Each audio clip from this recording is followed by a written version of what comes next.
quero convidar você a conhecer melhor um pensador chamado Karl Marx. Aquele que é acusado de comunista, de socialista, que inclusive em vida disse: se esse povo aí é marxista, eu não sou. Digo, vamos estudar esse pensador que é motivo de muitas brigas e guerras ainda hoje entre esquerda e direita no Brasil. O Karl Marx está enterrado na Inglaterra e os ingleses estudam ele, conhecem ele, e o povo da Alemanha pediu o cadáver dele de volta. Os ingleses disseram: não, ele fica aqui.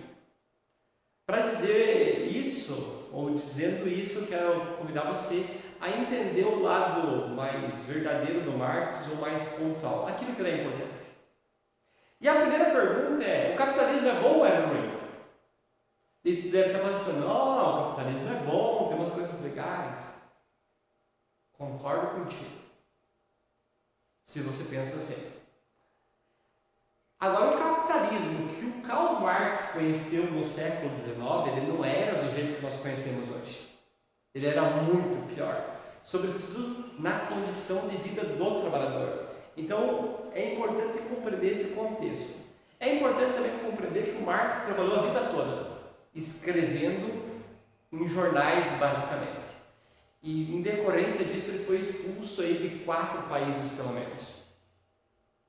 Eu quero dizer isso para você entender o poder das ideias do Marx, ou aquilo que tu entender o crime dele. Qual é o crime básico do Marx?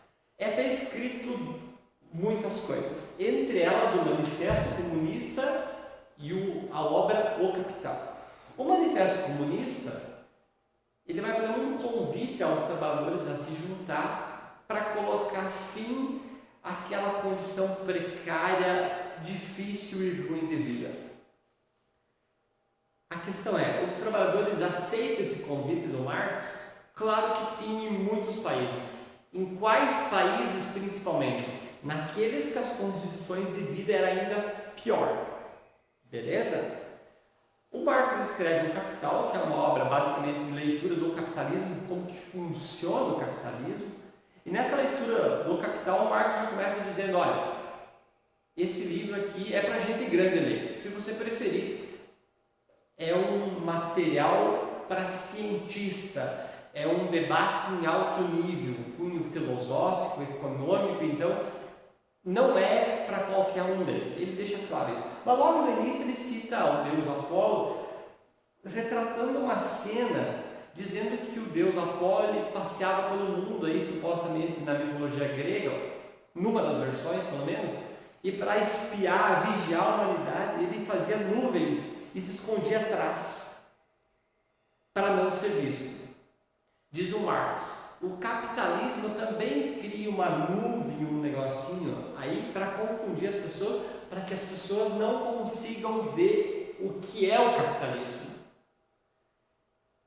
Primeiro, tu tem que entender no Karl Marx que ele tem uma visão também de transformação social histórica. Aqueles que estão dominando a sociedade hoje, amanhã não estarão mais, porque ela vai sofrendo transformações. Os dominados de hoje serão aqueles que vão dominar a sociedade amanhã. E é importante compreender isso no Marx. Beleza? Qual é a lógica principal do capitalismo? Produzir a mais-valia. O que é a mais-valia? O empresário contrata os trabalhadores e eles produzem. E quem produz riqueza, ou como se produz riqueza, é pelo trabalho. Mas uma pessoa sozinha produzindo, produz pouco. Como é que alguém vai ficar rico trabalhando então? Não fica, na visão do Marx. Como que você faz para então acumular uma grande quantidade de riqueza? Você tem que roubar parte do trabalho dos outros. No capitalismo nós chamamos isso de lucro. O Marx chama mais-valia como trabalho não pago, se você preferir, exploração. Beleza? Alienação é outro conceito importante do Marx. O que é alienação? No senso comum, hoje a gente entende que quando você tem alguma coisa sua, você transfere para o outro, aquele objeto fica alienado, ou seja, o teu carro que era teu agora pertence ao banco, ele ficou alienado. Então aquilo que era teu não pertence a você, pertence ao outro. Então tem vários motivos ou sentidos da alienação. Quem é uma pessoa alienada? Que dá o direito do outro pensar por ele. Então ele é alienado, porque aquilo que era dele é do outro agora, o direito de pensar. Eu vou até a fábrica e produzo um produto. Esse produto que é meu, eu que produzi, pertence a outra pessoa. Então aquilo que eu produzi se tornou alheio a mim. Aquilo que eu acabo produzindo tem um valor simbólico para mim. Eu me reconheço naquilo que eu faço, naquilo que eu produzo. Se eu vendi isso, a minha identidade foi alienada. Beleza? Ficou claro mais ou menos o conceito da alienação? O que é a ideologia? É um conjunto dessas ideias que existem na sociedade que faz com que o mundo continue do jeito que ele é hoje.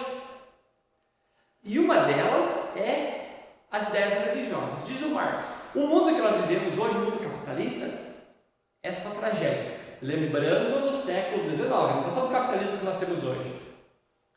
Não que esse seja maravilhoso em tudo. Diz o Marx,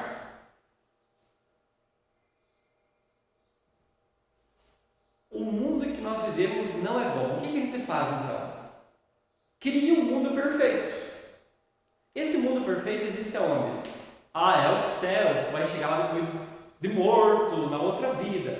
E como você fica olhando para esse mundo perfeito, você esquece de olhar para o mundo real. Diz o Marx, a primeira coisa que temos que fazer é destruir esse mundo imaginário. Nós temos que olhar para o mundo real. Quando nós olharmos para o mundo real, nós vamos ver o que está errado nesse mundo e construir esse mundo de modo diferente e melhor. Tu entendeu? Eu estou falando que o Marx não é o idealista, ele não fica imaginando um comunismo, uma sociedade perfeita. Ele diz, o capitalismo é desse tipo, isso não é bom. O que seria justo? Que cada um vivesse do próprio trabalho. É bíblico isso, que cada um viva do suor do próprio rosto. A questão é, no capitalismo, as pessoas vivem do suor do próprio rosto? Na visão do Marx, não. Tu tem que concordar com isso? Não. Mas é importante compreender o Marx. Então o capitalismo não é justo, é algo a ser superado. No capitalismo existe uma separação entre a vida e o trabalho. Aquilo que eu estou produzindo não fala de mim. As pessoas muitas vezes não conseguem viver durante o trabalho.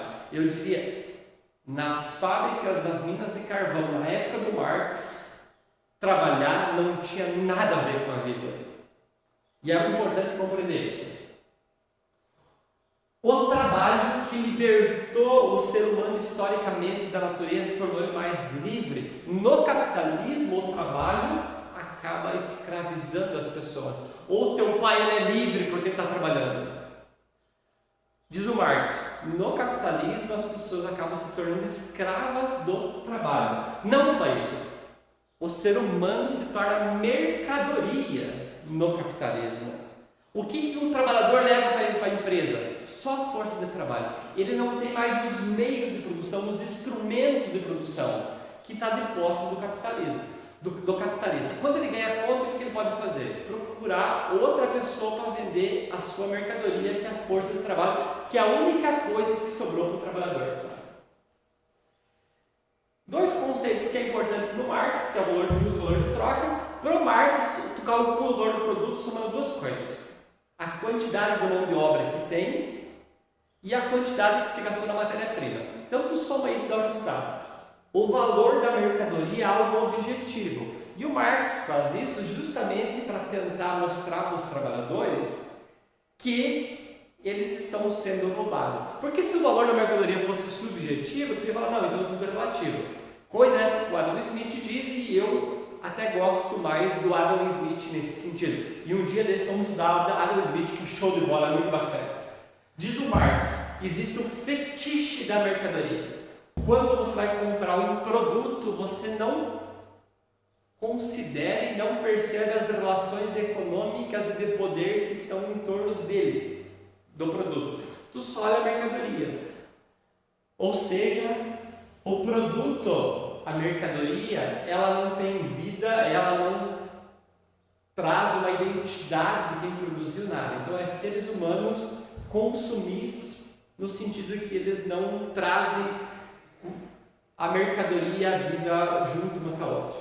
Tranquilo, povo? Acredito aí que do Karl Marx é importante dizer que o Karl Marx vai entender que o Estado, historicamente, está a serviço da classe dominante e não se pode esperar que o Estado faça uma transformação social. O Karl Marx é contra o Estado. Como que se constituiu ditaduras fundamentadas no Karl Marx? É distorção completa. Eu não quero comparar, e eu entendo que são absurdamente diferentes os princípios, mas tu vê algumas igrejas seguindo Jesus Cristo que tu fala, não, eles não são cristãos, porque Jesus Cristo não pregou isso. E Jesus Cristo não pregou a exploração, não disse que ele não disse, mas os caras não fazem isso com Jesus Cristo. Na filosofia, o povo faz isso com o Karl Marx. Beleza?